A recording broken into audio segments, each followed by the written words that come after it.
Okay, good. Call the meeting to order. Dr. Deegan, would you like to lead us in the Pledge of Allegiance, please? For that, I will ask Angelique and Veronica from Lawton High School to lead us in the pledge.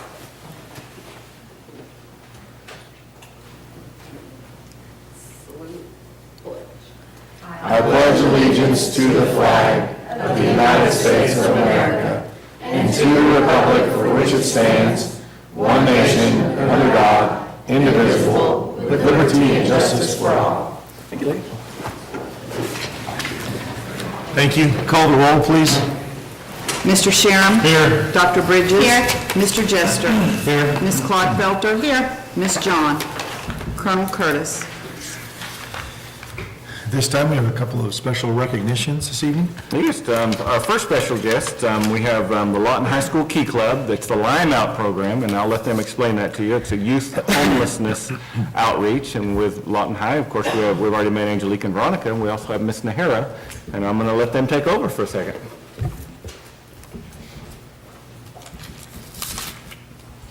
Hello, my name is Angelique. I'm currently Key Club's treasurer. Hello, I'm Veronica Silverhorn. I'm Lawton High Key Club's editor. Key Club is a community-led service development club that can be found in Lawton High School, in other high schools worldwide. We held, go ahead. For the past 2 years, our club's main focus has been raising awareness for homeless children in our community and school district. Our main focus has been the McKinney-Vento program, who have partitioned with us for the Lime Out Lawton High. The McKinney-Vento program functions to keep homeless students in school by providing fundings for school supplies, clothing, field trips, and many other necessities. At the end of the last school year, there were 764 homeless students enrolled in Lawton Public Schools. Currently, Lawton High has an estimated 136 of those students, and an additional 283 homeless students attending in their feeder schools. November was declared Homeless and Runaway Awareness Month by Mayor Fitch. On November 8th, students were asked to wear lime green to support the support color of the homeless students. We called this event Lime Out Lawton High, to show our fellow students our love and support for them, and to demonstrate that we are a community of aid and support. Also, on November 9th, Mayor Fitch attended our tree ribboning.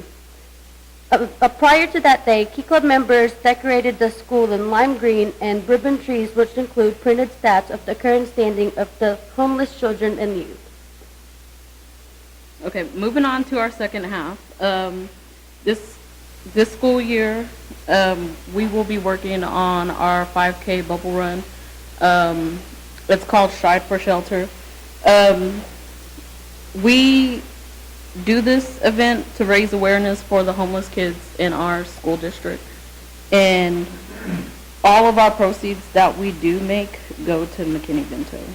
And we invite you to support our awareness in this among our homeless youth. Thank you, guys.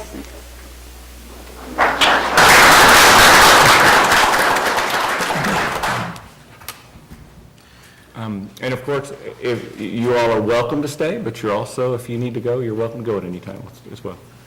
But thank you very, very much for coming. Nobody ever wants to stay. You didn't even wrestle with it. Okay, I've added an item B for special guests tonight. I got a contact from Colonel Curtis. He wasn't able to be here tonight. But we have Lieutenant Colonel Kurt Nelson as the Provost Marshal. Lieutenant Colonel Nelson has been here before. He's going to kind of give us a little update. And so I thank you for coming at such short notice, and we're ready. Thank you, sir. Thank you, ladies and gentlemen. Again, my name is Lieutenant Colonel Kurt Nielsen. I'm the Provost Marshal for Fort Sill, and part of my responsibilities includes the access control onto the installation. Now, if you remember from a few months ago, I spoke to the board and members present regarding the Real ID Act, which impacts Oklahoma and in particular access to Fort Sill and other federal installations across the state. just wanted to give you take a few minutes and give you an update on where we stand, both locally and nationally, real quick on the Real ID and its implementation. Just real quick, Real ID is an attempt to apply federal standards to state-issued ID and standardize that across the nation. Now, if you recall, last October 10th in particular, was the original deadline for the state of Oklahoma and other states to have the components of Real ID in effect, or they would not be admitted onto federal installations.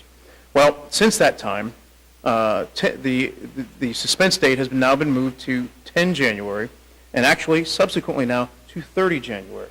So as of right now, the tenets of what I'm going to talk about don't go into effect until 30 January. Okay. So, real quickly, 24 states and 1 territory are currently compliant with Real ID. 13 states and 4 territories have extensions until 10 October 2017. 4 states have extensions until 6 June 2017. Unfortunately, none of those include the state of Oklahoma. So, that being said, as of 30 January, unless something changes between now and then, the tenets of Real ID will go in effect at Fort Sill. Now, what that means is folks who are trying to gain access to the installation need to have some of the following identification cards, or identification. A DoD-issued Common Access Card, commonly known as a CAC card. A driver's license or ID card issued by a Real ID compliant state or territory. Now, you're probably saying, hey, these sound really familiar. Yep, I'm going back over what is authorized across basically across the nation. And then we'll get into specifically local. A state-issued enhanced driver's license or identification card. There's only 2 states, Minnesota and state of Washington, that have those. A U.S. passport or passport card with a tribal card of a federally recognized Native American tribe, and what's called a personal identification verification card issued by the federal government. And there's others as well, including immigration documents or military service documents that can be utilized. The DHS website has that entire list.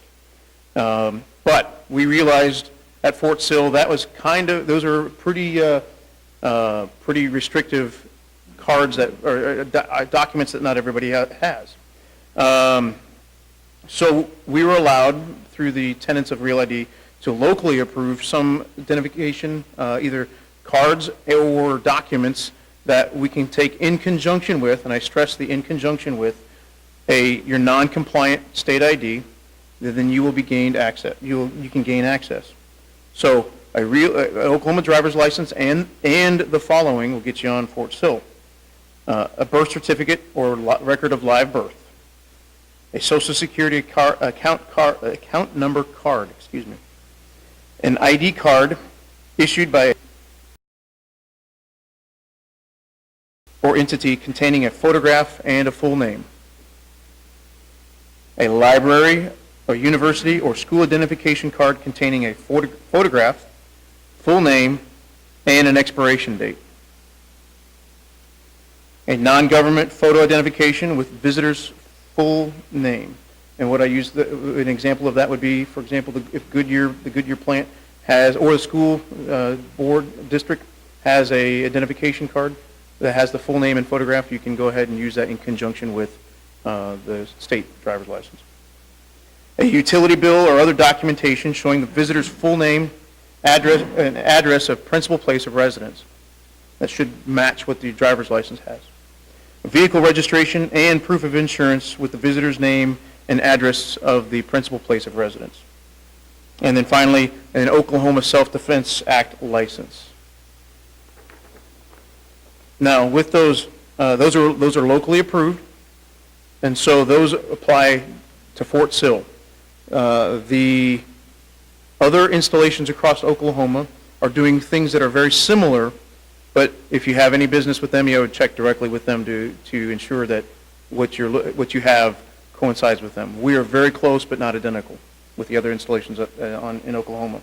So, pending your questions, and I will provide all this to Ms. Cordes to ensure that this is able to be distributed. Obviously, I wrote it down. I read it pretty fast. Sir? Yes, how many of these would you have to have? Just one of those, sir. One of those in addition to your driver's and that license? driver's license. Oh, okay. So currently, like my Oklahoma driver's license is obviously a non-compliant, or will be on 30 January. If I did not have that CAT card that I have, I would then need like my birth certificate and that driver's license, if that's what I choose to bring in. Or one of the easy ones, frankly, is the registration and proof of insurance in conjunction with that driver's license. Okay. And that's pretty easy, a utility bill with the address, and, they should, like I said, should match the driver's license and the utility bill. That then, of course, that is allows us to properly vet you, ensure that that driver's license, or at least have reasonable belief that that driver's license has not been manipulated. And that's ultimately what we're getting at with the real ID. Right. Quick, here's our school ID. Has our last name on it, in conjunction with a driver's license? As I understand it, and let me double check. It says full name. Full name and expiration date. However, It didn't have my middle name on it. Okay. yeah, Is there an expiration date on There is an expiration date on it. so. it? So the teacher should be. So, but thank you for expanding it and working hard to get, because having vehicle registration, that'll help get us. Yes. And so as long as staff is saying nothing changed, as long as we all go renew everything by January 30th, we'll be good for the rest of the year while they figure this out. 1 year, correct. Okay. And I've been stressing that with folks is, get down to the Visitors Control Center, and if you have a pass, renew that pass before January 30th. And that just one that, yeah, it is kind of kicking the can down the road a little bit, for you individually, but it does, you'll be good for that calendar year. And I have been stressing, hey, don't wait until the 29th of January to get in there. Usually we say about 14 days prior, we'll start renewing, but we've waived that, so you can come in at any time. We'll get that out to our staff. So, 24 hours a day in control? I'm sorry? Is it 24 hours? No, it's till 9 p.m. Till 9 p.m.? Okay, thank you. Thank you. Thanks, sir. Appreciate you coming. Any architects report today? None today? Departmental report? No departmental report? On to your report. Under item A, I have an information update, and it's a school performance review, Phase 2 Business Operations and Facilities Manager, Ms. Ellis. And when we did the review in the summer, we promised to come back in December with an update. So this is just an update, a kind of a progress report is where we are. Good afternoon to members of the board, Superintendent Deegan. As you can see, I have a lengthy PowerPoint presentation, but most of it I'm going to ask if you would read while the presenters speak to the items that are on that PowerPoint. We began this process in 2015 spring, and we reported out at different stages, so we're going to report to you again the Phase 2 report in stages. Kyle Smith will begin with facilities management, and we'll get started. Good evening and Merry Christmas. We have we had 1 through 45 different items that we documented as we went through the school performance review, one of the largest school performance review of any department. On the first slide, as we go through these, I'll just try to highlight the ones that we have completed just recently. Everything on the first few slides have all been completed. But item number 4, a comprehensive database to maintain accurate records. We have completed that. Every school has been put on the database. It tells its square footage, when it was built, when we put a new roof in, if we put a new playground in, like we did just recently at Carriage Shields. If you've gone by there, the playground's complete. It looks very nice. We're putting those type of things. If we can get some new roofs put on some buildings as we go throughout this next year, we will document all those things. So we can go back to this database and we'll have the ability to say, in 2017 we replaced the roof at Thomason Middle School. In 2016 we put in a new playground at Carriage Shields. And so that will be something that we will rely on as we go throughout the years to be able to document those things. As we go through the next slides, we'll just kind of briefly show those 6 through 12, 13 through 28, All those things have been completed or were completed after our last meeting that we had in the fall. 33 through 40, all those things have been completed in some form or modification. The next slide, 41 through 47, those items also have been completed. And then we get to the next slide for items 1 through 16. These are items that are undecided or rejected. Most of those items we're looking at, depending upon whether or not we pass or submit a bond issue or pass a bond issue, those type of things we will use as kind of our guide at that point, whether or not we implement some of those items there.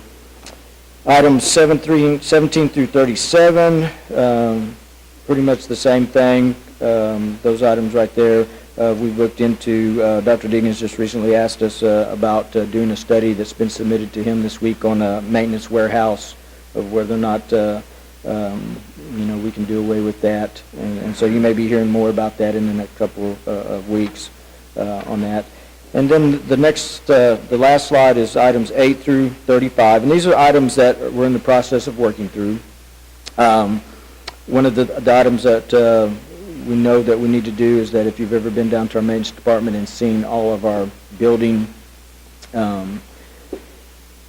contractors list, all the things from Washington and Lincoln that were built in the early 1900s, those architects' reports and plans are very brittle, and so we're in the process of getting those things electronically scanned. One of the good things about dealing with API and BWA, which are two architect firms that we've dealt with in Lawton for a lot of years, is that, in the last 15 years, most of the things that have been done, like adding the new wing at MacArthur High School, the new wings at Eisenhower and Lawton High, those things are already on electronic lists, and so we won't have to go back and have those things scanned, which will save us money in the long run. But we're in the process of getting those, and they only want a certain number of them at a time. But as we get those things run off, it'll protect those plans from deteriorating any further, or if we were to have a fire or a tornado or those type of things. But we're in the process of, like I said, getting the exact price. AIP told us about $2.30 a sheet is what they could run them off. BWA is getting their RFP to us also, and it will be around that range. And then we've contacted another architect firm. The problem with using another architect firm is that they don't already have our buildings electronically filed, and so, but we will look at that and come back with you with, here's who we're going to use, here's the price they're actually going to charge on that. But we are preparing to do that in the next few weeks on that. Number 18, purchase additional logins. When we spoke last time, we were looking at the work order system that we have now is not very friendly to the maintenance department. So we are looking at using School Dude. I know Mr. Ledford has talked to them once before, several years ago. We are looking at having another presentation with them in the future. It is a program that is really made for the maintenance department. It will kick out yearly when filters need to be changed, when air conditioning units had compressors changed, that kind of thing. And so I think it's something we're going to use, but we're going to talk to them one more time before we come back with you on the recommendation for that. 20 document maintenance requirements. This is basically something we do every year. It's just a needs for our buildings. We will come up with a list of projects that we need to get completed this next school year, 2017-18, some projects that we hope to do over the summer on that. But we start that usually the 1st of January, coming up with that list with things that we want to do. So that's going to be something that's really never completed. We're going to do that every year on that. Item 35, utility database. We have Mike Cornwell, who's our safety energy person now. He has put together a utility database. He has entered utilities from 2015-16. He's entered a couple of months for this fall in there. Unfortunately, he was in an accident and has been out of work the last several weeks, and we're a little bit behind on getting those utilities on a spreadsheet for the last couple of months. But as we go through this process, we hope after we get 3 years together, we can kind of go back and look at it and see what things that Mr. Cornwell's implemented in energy savings that has saved us money, some other things that we can look at about why utility bills for similar schools, Carriage Hills, is very similar to Crosby Park. They were built at the same time, almost the exact same plans. If we have issues with heat at Crosby Park, gas prices, gas utility bills being very high at Crosby Park compared to Carriage Hills, that's something that we'll look at and try to make some changes there, whether it be more insulation or more efficient heating units, something along those lines. Those are kind of the things we're looking to get out of having this database as we go through there. But those are the items that we're currently working on. Are there any questions on any of that? Okay. All right, thank you.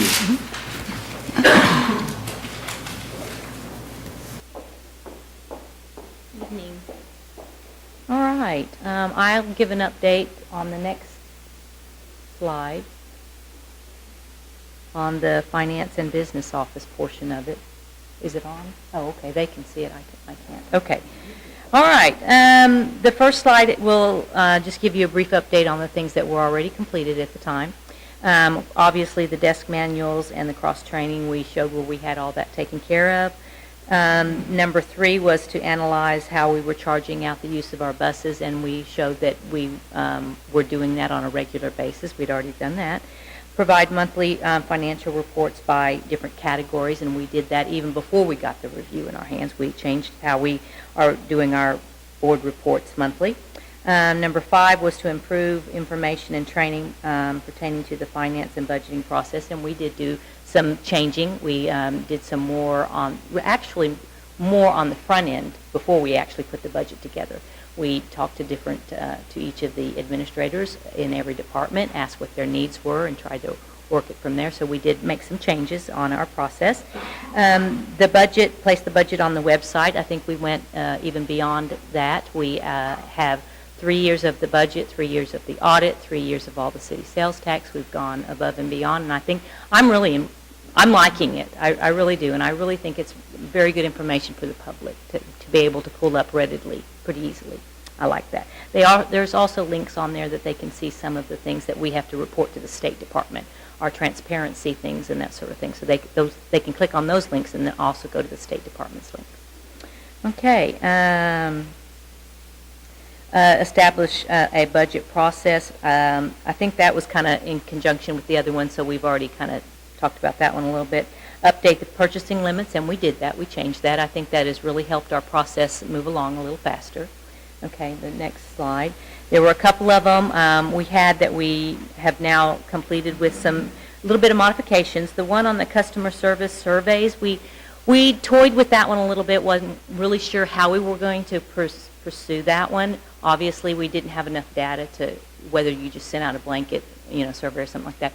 But I think we came up with a plan that when we had in-service meetings or we did different things or had different programs going on, what we did do was actually build a survey, send it back out, and got data. It's anonymous, that sort of thing. So we are learning how to do that and get feedback from the people. The one that we did was good, and they told us, because it doesn't bring their name back or anything like that, so we don't know where they came from.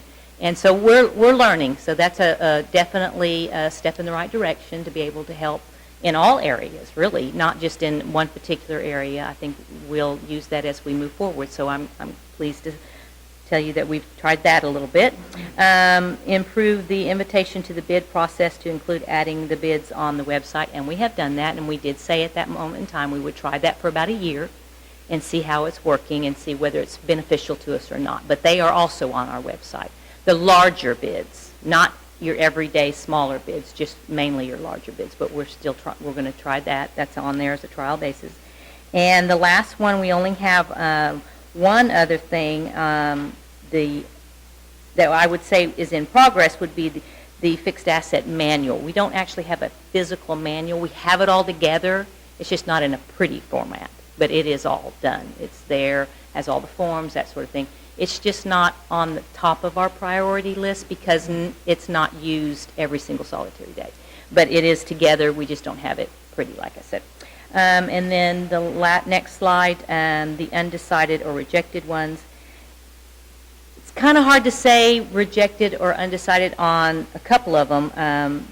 Placing a special emphasis on the percentage of the budget budgeted to instruction. That one was really tough for us because the district just doesn't do it that way. It's not that we don't think that that's a priority, so that's why we still have placed it on undecided. Don't really want to say we're not rejecting it because obviously instruction is the most important, and we do look at that as we try to plan how much money goes out to the sites and that sort of thing in many different areas, not just in the general fund, but also in the bond funds and the city sales tax funds. So we do it, we just simply don't do it the way they kind of wanted it to go. So we didn't really want to say we completed it, but really didn't want to say we rejected it either. And then develop a board policy on the district fund balance. As I mentioned before, that would be very difficult to do in the situation that we're in right now, how volatile the revenues are, because the minute we actually set a board policy in place, you'd have to turn around and undo it. We did have one years ago in place, and we did have to pull it back out. So it just doesn't work right now, so we're going to leave that one kind of on the table there. And the one that we totally did reject was to close our basement. We decided that that was just not economically the best thing to do. Any questions? Okay. Thank you very much. It looks like it's dull and boring, and we're going to try to liven it up just a little bit. Right now, we're going to the rest of business services, and we are looking at the HR and the payroll components. And you can see from the next slide, those that we have completed are the desk procedure manuals and cross-training. But as you know, that's always going to be ongoing. The next piece that we have is the ad update forms that I do want to share, that we have put that in place as of this report. And so that's in place. The online handbook is available, and the professional and group development staffings and trainings have been done. On the next slide, we did reject the sole responsibility of auditing pay by payroll because we need a check and balance with regard to any payroll purposes. The contract for compensation and classification study we rejected because that is a cost to us that we felt like it wasn't a priority for the district at this time, but we are internally using a variety of sources of information to conduct that kind of study on our own. So as we go through these, you'll see some things that we are doing, some things that are still in process. The next slide is in process time and attendance, and I wanted to spend a little bit of time on that simply because this was a priority for us in that we needed a better means of recording time and attendance by our workforce, and so we found a vehicle that was introduced to you earlier called Veritime Time and Attendance, and I wanted to spend a little time with that. We started that process when Zeldin Rice introduced it in March of 2015, indicating from an IT perspective that we possibly needed to go to something electronic rather than using the data record keeping that we were using. And so as we explored, we found the Veritime process, and we proceeded to study those districts in the state that utilized that service, and Middle was one of those that we used as a sample. At the current time, we have put Veritime in practice. We have the hardware, we have the software, and we are currently working on ensuring that that process begins in January. And I'll go through that in a moment. Right now, I'm the executive sponsor of that role. Paula Deal is the Veritime administrator. Jean Hastings is the project manager. Zeldin Rice and A.J. Watson are the IT contacts. And Leah Osborne is the data center contact. And so we are working feverishly trying to get that in place before the winter break so that we can begin training when we come back. What we hope that this will do is eliminate the paper time cards. Next slide. Scantron sheets, Excel spreadsheets for attendance, reporting appropriate leave according to policy, and so on. As we go through this process, we know that we're going to have to keep two sets of records. We're going to keep the set of records for Paula so that she has something to double check with, but we're also going to keep the electronic version so that we can work out all of the kinks before we introduce it to all of the district. we're using Shoemaker Education Center and the Maintenance Center as the pilot process for this. As I said, the system is going to help us to onboard new employees, to enter them into the payroll system where they'll be visible to the employees. We'll streamline the process associated with onboarding for any new employee. It permits the supervisors to examine the records at the time that they see them, and they're put in real time by the employee and verified by the supervisor. So we think that all of that is going to cut down on the amount of paper that goes back and forth from each one of the sites into the payroll office. We think that we are very satisfied so far, but we haven't put it into practice, so we are going to be working again to ensure that we work out those kinks. The timeline for preparation for this started in September. We're now at December. This is the point where we bring this forward to our employees, and we are going to send out the introduction letter December the 15th, and that will simply explain to Shoemaker and Media Center employees that we are going into this process. We'll have a training schedule so that we will begin training in January, and it'll probably be about the third week. We need time to get our feet back on the ground again. And then we'll start moving into the use of the actual system in January.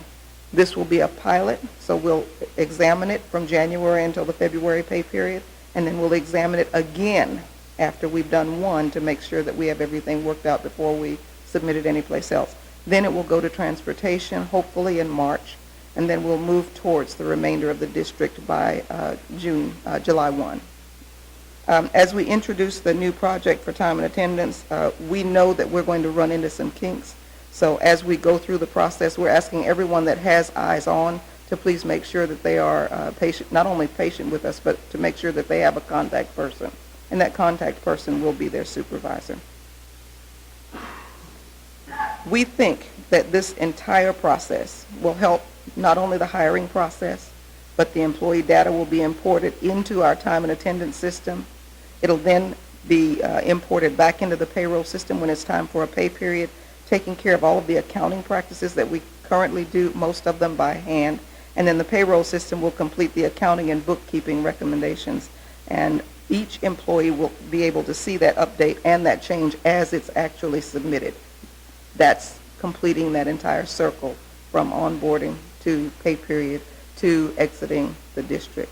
So we hope that that's what's going to happen with that. That's the bulk of HR and payroll's recommendations. Do you have questions? Thank you. We are definitely working. If you feel that you need a copy of the information that we presented, please let Dr. Deegan know, and we'll provide that for you. Thank you. Thank you. Under item B, I have an update of 2014-2015 sales tax funds. Won't read over it. We had our recent, at our last November, we had our bond oversight committee meeting. Since then, we've had, as Mr. Smith mentioned, I think, Carriage Hills, new playground. Did I get that wrong? But anyways, we have 9 new playgrounds being installed currently. We're getting the bids. We're actually, Ms. Ellis gave me a briefing on the bids for the remaining 17, 18 playgrounds for the elementary.